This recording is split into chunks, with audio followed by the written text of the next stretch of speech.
حتى أهل البدع والأهواء، أهل البدع العقائدية وأهل البدع السياسية. أنا أقول بيننا وبينكم السلف، بيننا وبينكم الكتب، كان فيقول البدع بيننا وبينكم. Bismillah walhamdulillah, asyhadu an la ilaha illallah wahdahu la syarikalah wa asyhadu anna Muhammadan abduhu wa rasuluh. Allahumma shalli ala Muhammadin abdika wa rasulik wa ala alihi wa ashabihi ajma'in, amma ba'd. Mana dalil bahwasanya Fir'aun sebenarnya juga mengakui akan rububiyahnya Allah? Ada enggak dalil tentang itu? Tapi kita enggak bahas itu ya kemarin. Itu aja si iblisnya.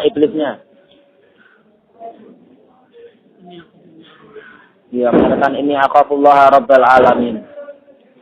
Walaupun sebenarnya bohong dia. Memang dia nggak suka diseksa, kita semua juga nggak suka. Tapi dia nggak takut sama Allah. Kalau takut sama Allah nih saya apa disuruh sujud itu. Kemudian atau setelah habis itu diperingatkan atau diancam mau dihukum, harusnya segera tobat. Malah nantang. Na'udzubillah.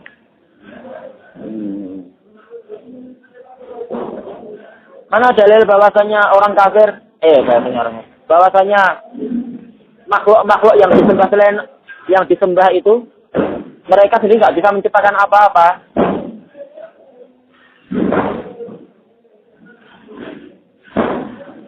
Ini disebutkan dua dalil isyarat ke situ.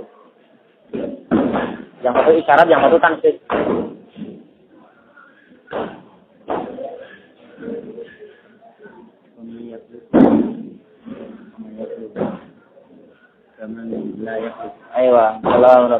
Apa man yakhluqu kaman la yakhluq ya? Apakah zat yang bisa mencipta itu seperti sesuatu yang enggak bisa mencipta? Baik, kita lanjutkan. Qala rahimahullahu taala al-aslul khamis. Prinsip yang kelima, annal ibadah aqsa ghayatil khudu'i wat tazallul. Bahwasanya ibadah adalah puncak, aqsa kan artinya puncak.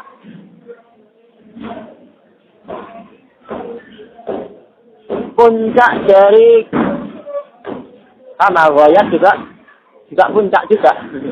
Puncak adalah puncak dari ketundukan dan penghinaan diri. Tazallul penghinaan diri. Khudu artinya adalah ketundukan. Ya, ini pendekatan makna aja ya. Khudu itu artinya merunduk dia. Enggak malah menyombongkan diri tapi merunduk. Puncak dari merundukkan diri dan menghinakan diri kepada Allah. Ini definisi yang disebutkan oleh Imam As-San'ani. Ada definisi yang lebih baik. Tulis qala Syekhul Islam rahimahullah, ini lebih baik sesuai dengan bab ini. Bukan definisi yang biasa kita dengar, tapi definisi yang lain tapi yang sesuai dengan bab ini. Qala Syekhul Islam rahimahullah (2) al-ibadah. Qala Syekhul Islam rahimahullah al-ibadah al-ma'muru biha, al-ibadatul ma'muru biha, ibadah yang diperintahkan itu, tapi nggak usah diartikan nanti aja. Yang mana ditulis dulu Arabnya. Al-ibadatul ma'muru biha tatadammanu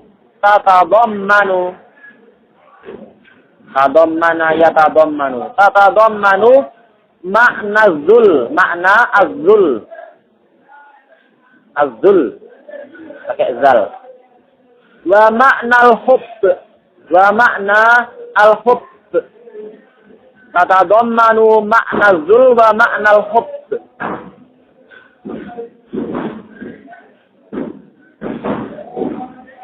Fahiya tatadammanu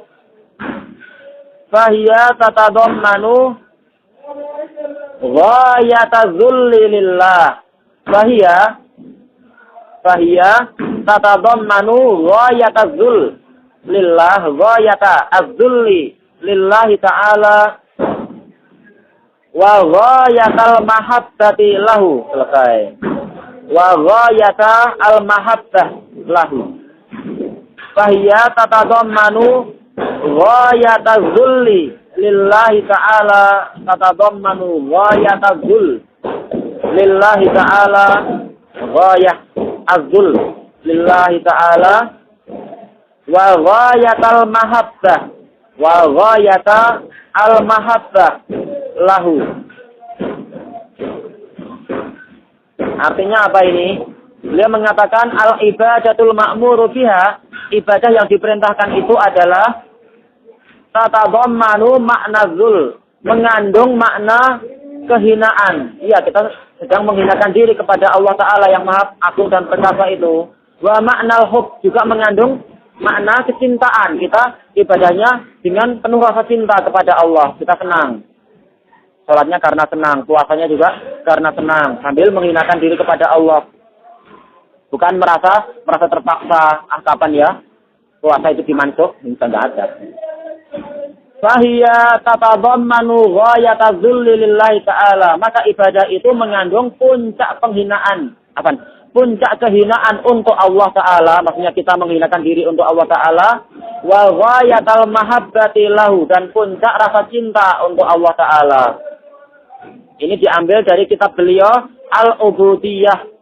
Al-Ubudiyah halaman 17. Al-Ubudiyah halaman 17. Saya punya anak digabung dengan syarah.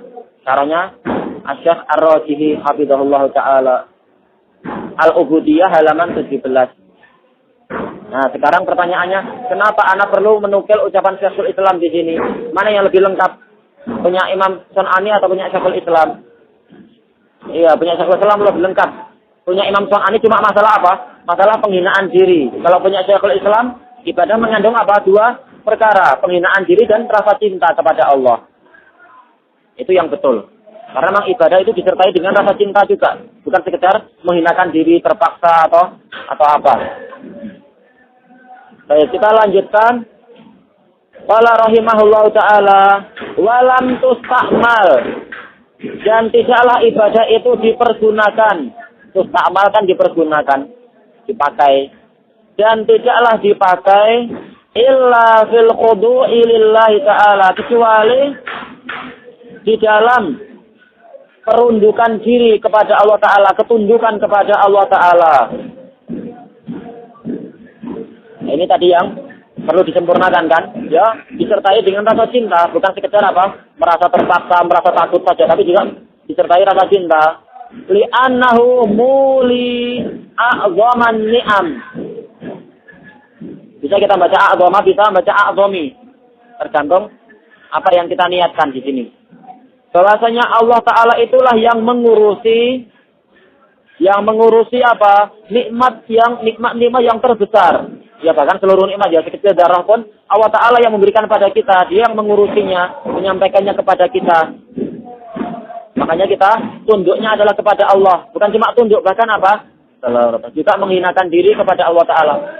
Oh, kemarin aku datang ya, tapi anak nggak ada. Kemarin. Oh, siapa? Anak juga lagi. Oh. Anak juga lagi sakit perut kemarin. Tapi malah nggak jadi tidur.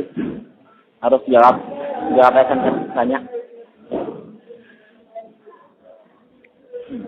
Jadi beliau menyebutkan di sini bahwasanya kita itu beribadah kepada Allah, merundukkan diri kepada Allah karena Allah yang telah berbuat baik selama ini kepada kita. Memang betul. Semakin kita mengenal Allah, semakin kita mengenal banyaknya nikmat Dia, harusnya apa? Semakin kita bersyukur dan banyak ibadah kepadanya. Tapi memang kita mengakui atas kekurangan kita. Baik. Fakana haqiqan. Maka Allah itulah yang paling berhak fi aqsa ghayatil khudu' dengan puncak dari ketundukan. Ya, yang paling berhak, Allah Ta'ala yang paling berhak untuk mendapatkan puncak dari ketundukan. Ghayah itu puncak, aqsa juga puncak sebenarnya. Puncak dari puncak ketundukan. Allah ini. Jadi jangan seperti yang terjadi di Mesir dulu. Di zamannya Fir'aun misalkan. Fir'aunnya minta dia yang ditunduki. Atau di zamannya Jamal Abdel Nasser. Ya apa? Banyak orang disiksa di penjara ketika orangnya berpikir nyebut nama Allah. dimarahi orangnya. Nggak usah nyebut-nyebut gitu. Tuhanmu adalah aku. Jamal Abdul Nasir. Alhamdulillah. Sudah mati juga nggak tahu lagi ngapain sekarang dia. Alhamdulillah. Kama fil kasyaf, seperti dalam apa ini, dalam center. Katakan center. Ini nama kitab tafsirnya siapa? Zamakhsyari. Al-Kasyaf dia adalah kitab karyanya siapa? Abdul Qasim Mahmud bin Umar Az-Zamakhsyari Al-Mu'tazili. Agar kita kenal, jangan sampai kita tertipu. Wah ini kitab ini penting, ini jadi rujukan, harus kita cari. Jangan, nggak usah. Al-Kasyaf ini adalah karya Abdul Qasim Mahmud bin Umar Az-Zamakhsyari Al-Mu'tazili. Ya, orang Mu'tazilah, na'udzubillah. Baik, kita lanjutkan. Qala rahimahullah ta'ala, summa inna ra'sal ibadah, kemudian sesungguhnya kepala ibadah, ya kepalanya itu apa?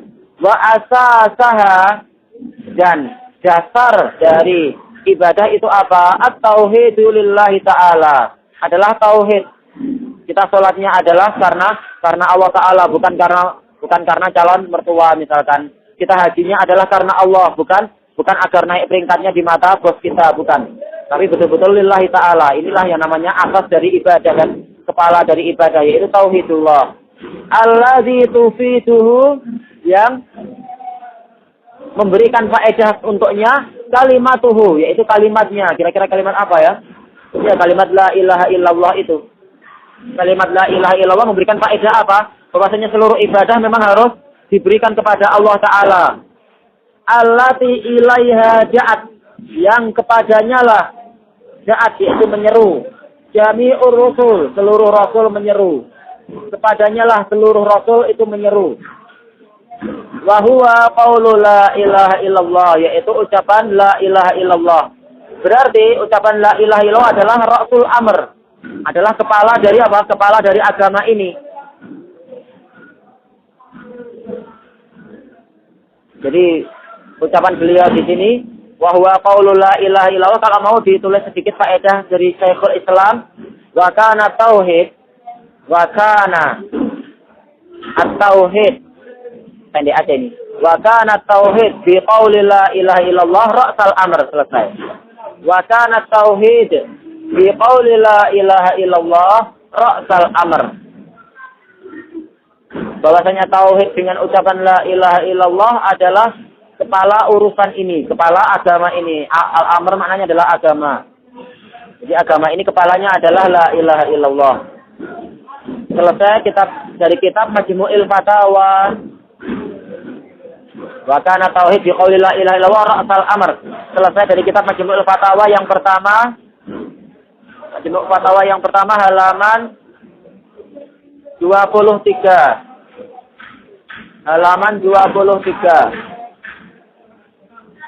Baik, kita lanjutkan. Qala rahimahullahu ta'ala wal murad, yang diinginkan, yang dimaksudkan, yang dimaksud dengan ucapan la ilaha illallah adalah i'tiqadu maknaha. Yang diinginkan oleh Allah Ta'ala dengan ucapan ini adalah kita meyakini maknaha, meyakini makna la ilaha illallah tadi.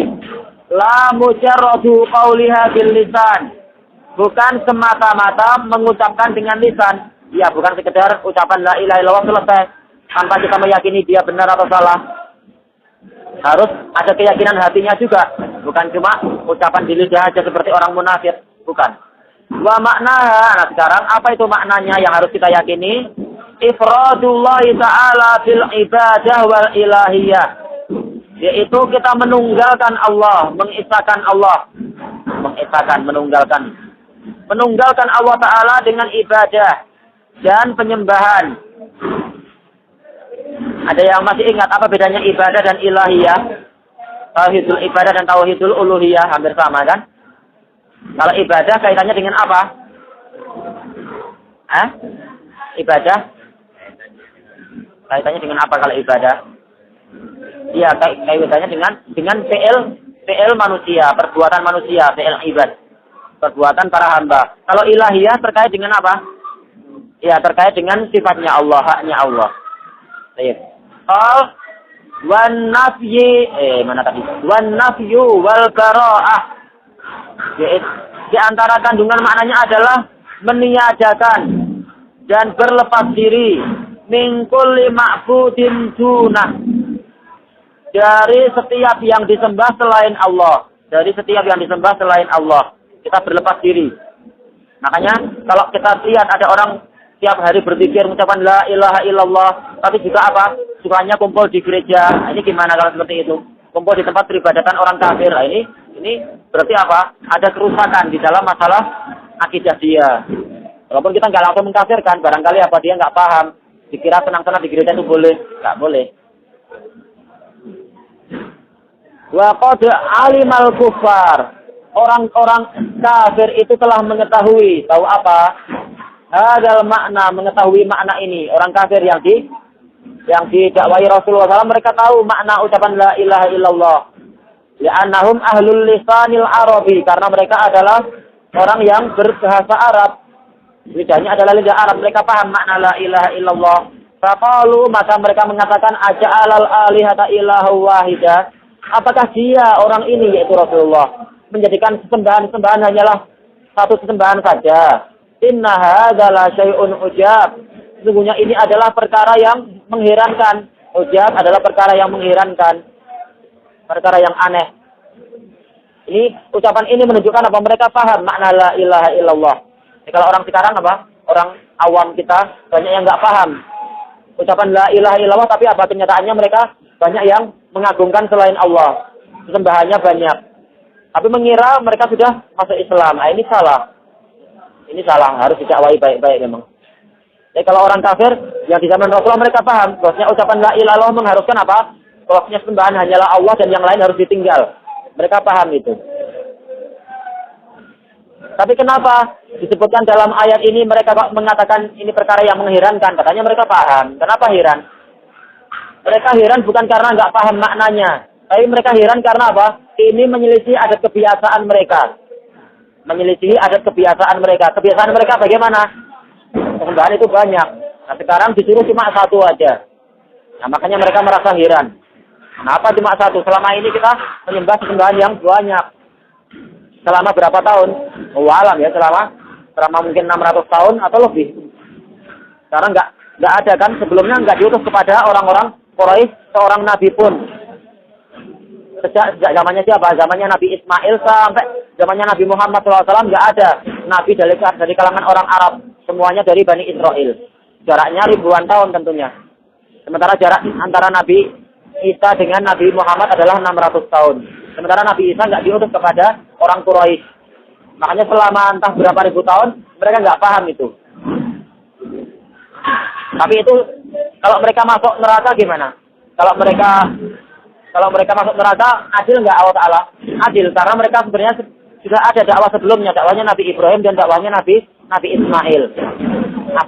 Asal peribadatan kepada Allah itu sudah ada. Asal tauhid itu sudah ada, cuma ada sebagian yang mengingkari. Bagaimana siapa? Bagaimana bapak dan ibunya Nabi Muhammad SAW, juga pamannya dan lain-lain. Kalau pamannya enggak ya, maksudnya bapak dan ibunya itu. Mereka mati dalam keadaan belum datang Nabi. Tapi kenapa kok masuk neraka? Ditangis Rasulullah masuk neraka. Karena mereka melanggar dakwahnya Nabi Ibrahim dan Nabi Ismail. Syahidnya di sini apa? Mereka merasa heran kenapa sih sembahan cuma satu. Ini menunjukkan apa? Mereka tahu makna la ilaha illallah. Qala rahimahullah ta'ala fasal. Sekarang pasal baru. Iza arafta hadhil usul. Kalau engkau sudah mengetahui prinsip-prinsip ini, berapa totalnya? Berapa ya? Ya ada 5 itu. Fa'lam, maka ketahuilah anna Allah Ta'ala ja'alal ibadata lahu anwa'an. Bahwasanya Allah Ta'ala itu menjadikan ibadah untuknya ada beberapa macam. Jadi setelah kita tahu bahwasanya Al-Quran itu benar, Al-Quran menyuruh kepada tauhid uluhiyah, tauhid rububiyah, ternyata nggak cukup untuk memasukkan orang dalam Islam. Harus tauhidnya adalah tauhid uluhiyah, yaitu ibadah kepada Allah. Kemudian yang namanya ibadah adalah apa? Puncak ketundukan kepada Allah. Nah sekarang ibadah itu isinya apa aja sih? Nah sekarang dijelaskan ibadah ada beberapa macam. I'tiqadiyah. Yang pertama adalah ibadah yang sifatnya i'tiqadiyah, keyakinan. Ibadah hati. Wahia asasuha. Jadi ibadah keyakinan hati itu adalah asas dari ibadah semuanya. Ibadah tangan, ibadah anggota badan, ibadah harta, semuanya asasnya adalah apa yang di dalam hati kita. Wadhalika, yang demikian itu adalah anta takid, engkau meyakini annahu rabbul wahidul ahad, bahwasanya Allah itu adalah Rabb sesembahan, ya kan? Adalah penguasa yang tunggal, wahidul ahad, yang tunggal, yang satu. Alladzi lahul khalqu wal amr, yang mana hanya milik dialah penciptaan, hak mencipta, dan al-amr, hak untuk mengatur dan memberikan perintah dan sebagainya. Wa biyadihi naf'u wad-dar, dan hanya di tangannya lah manfaat dan bahaya. Ini semuanya adalah ibadah hati, keyakinan ini. Wa annahu alladzi la syarikalah, kita yakin bahwasanya Allah itulah yang tidak ada sekutu baginya. Wala yashfa'u indahu ahadun illa biiznih, dan kita meyakini bahwasanya tiada seorang pun yang bisa memberikan syafaat di sisi Allah tanpa seizinnya, kecuali dengan seizinnya. Wa annahu la ma'budu bihaqqin ghairuh, dan meyakini bahwasanya tidak ada yang berhak disembah, tidak ada sembahan yang benar selain Dia, sembahan yang benar selain Dia.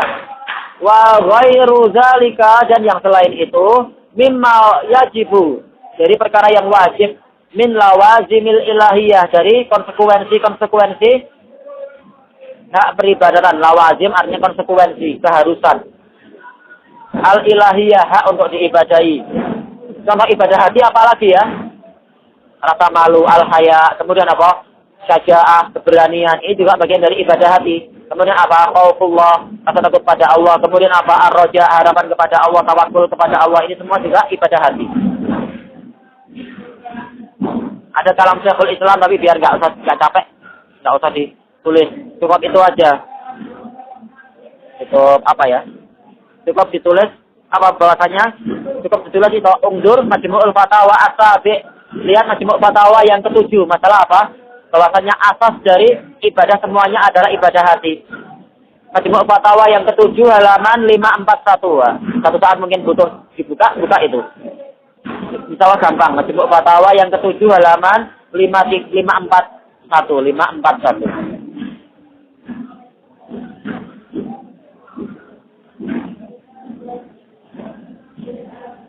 Kita cukupkan sampai di sini. Subhanakallahumma wa bihamdik asyhadu an la ilaha illa anta astaghfiruka wa atubu ilaik. Alhamdulillahirabbil alamin.